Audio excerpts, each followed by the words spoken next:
have seen and what I have experienced in developing nations, hunger is more visible. You can see it in somebody's body. You can see it in the way that they live. You can see it in the circumstances that they live in.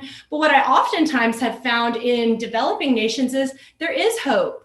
There actually is joy in those circumstances. There is happiness. And not to say in America, there can't be people that are hopeful and believe in themselves that aren't still facing hunger. You have that too, which is why it's so complex. But I think in developing nations, it really is a lack of the ability to go out and go to a place to get a job, to make the money you need to support your family. And so you deal with these complex issues. And that's why, here at Half United, we are really saying, all right, we still do believe in the Band-Aid solutions, which are plates of food, especially for children, because they can't solve this for themselves and they don't ask for the circumstances they grow up in.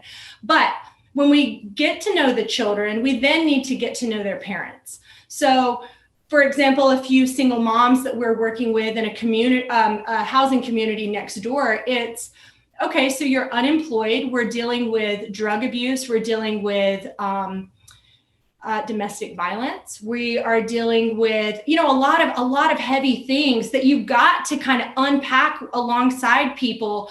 I believe if there's a hope for them to say, you know what, I am so much better than this. I am worth so much more than this. You're right. Let's together, get out of this and move on. And so it's a complex thing. How can people get involved in their communities?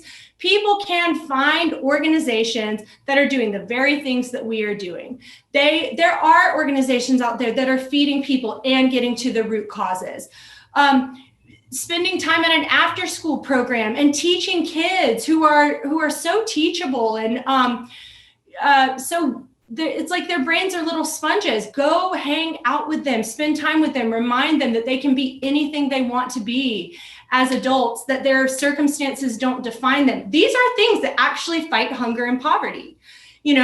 Empowering people, reading to them, educating them, all of this matters, and all of it will stop the perpetuation of people being hungry or having their children grow up in poverty.